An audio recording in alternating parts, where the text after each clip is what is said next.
have to film me. Yeah.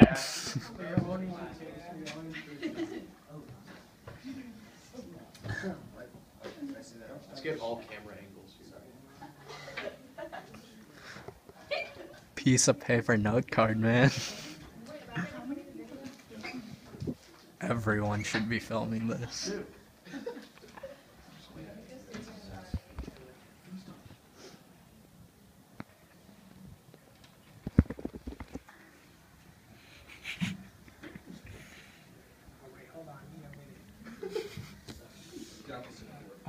Just tell us when you're ready so that we can start improving. Okay, yes. I started recording 44 seconds ago. Yeah. Open door, closed door. Let the No, world no, see. you decide. Do you want the door open or closed? Okay. Anything to make it last longer. I think it's just because I'm. Yeah, yeah.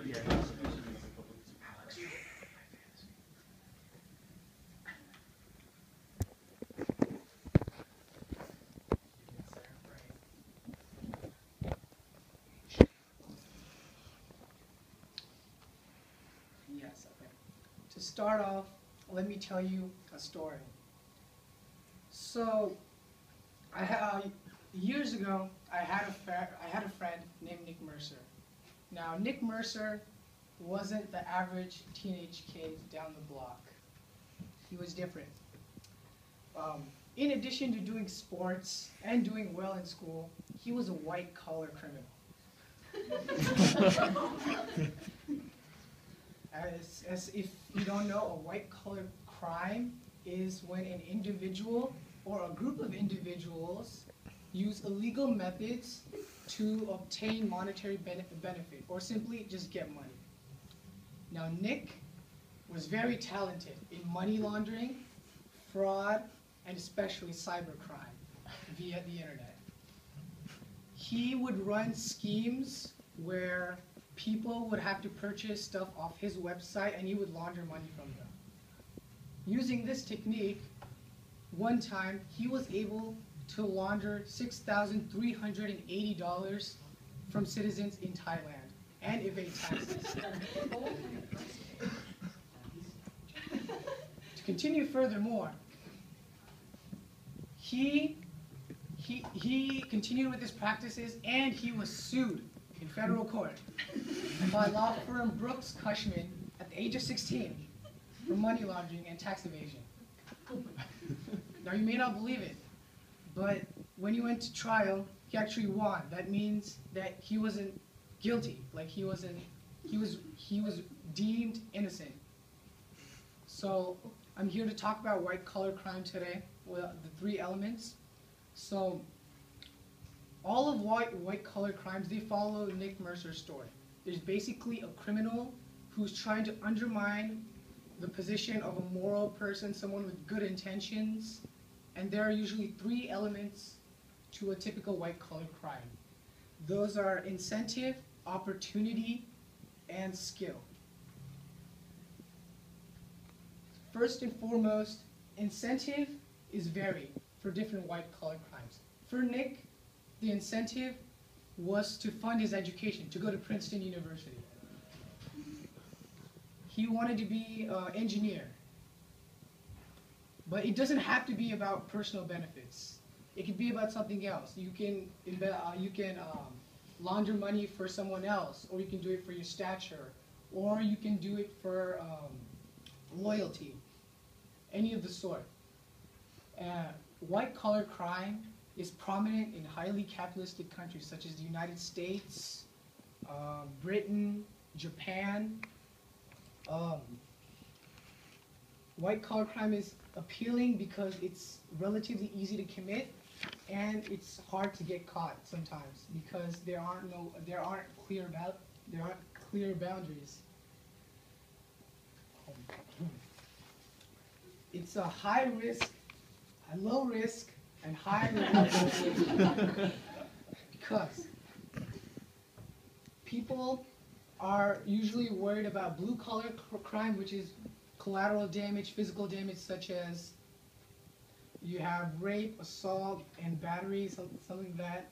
It's blue-collar crime. Politicians usually focus their laws around blue-collar crime and fixing that, but no one pays attention to the white-collar aspects of things.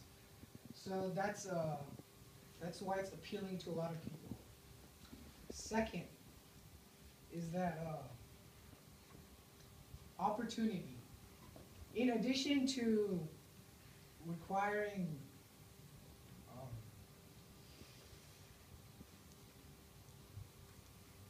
there are many opportunities for to commit white-collar crime, and there are two main reasons. So the first main reason we have is because of the law system that's currently used today. So that is, they say the statement, you're innocent before proven guilty, but it's sort of hard to apply that to a white-collar person because the person can remain innocent for days, and actually, if they're good enough, they can not present false evidence because there's no visible physical damage done to anything.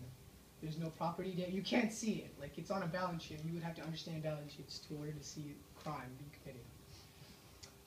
Also, that brings me to my second point, which is that people don't have the financial understanding of how a balance sheet works, how profit loss statements work, to spot that you're being robbed of your money. Like, suppose you invested in a company and the CEO released like BS results of Q2 earnings. How would you know that?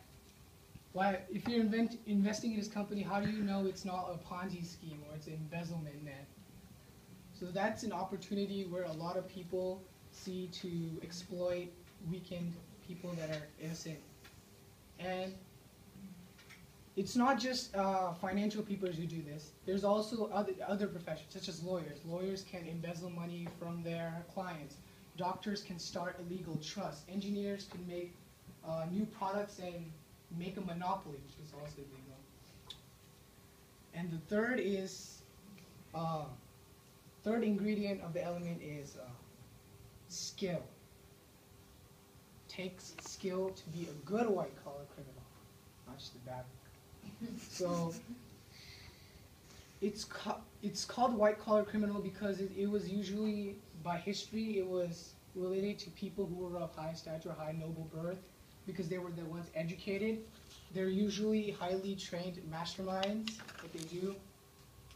So let's go back to our friend Nick Mercer. Like I said, Nick Mercer, highly trained cyber criminal. He had control of the internet and whatever, like computer, anything he wanted.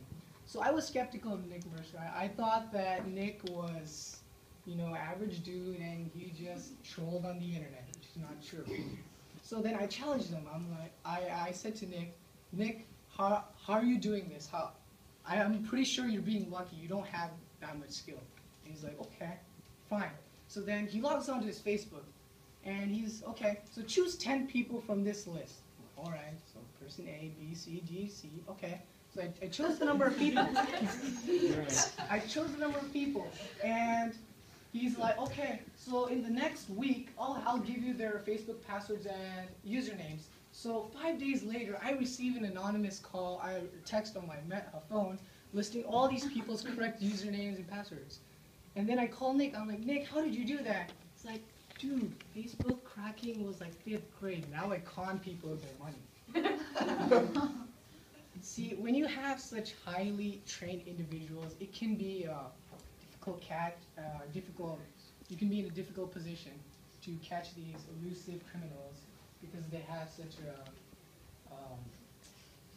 their background is very strong in these things. So, in conclusion, I would like to say that white-collar crime is becoming very rampant as technology grows.